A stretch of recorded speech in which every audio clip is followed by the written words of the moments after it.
Guys, this is the way I do my curry chicken. So you can see the way I'm gonna do it.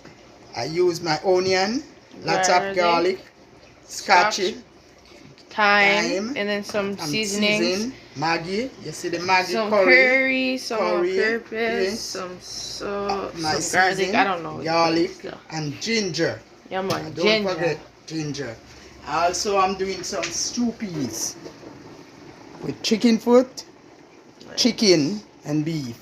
Nice. So she's gonna put this to marinate.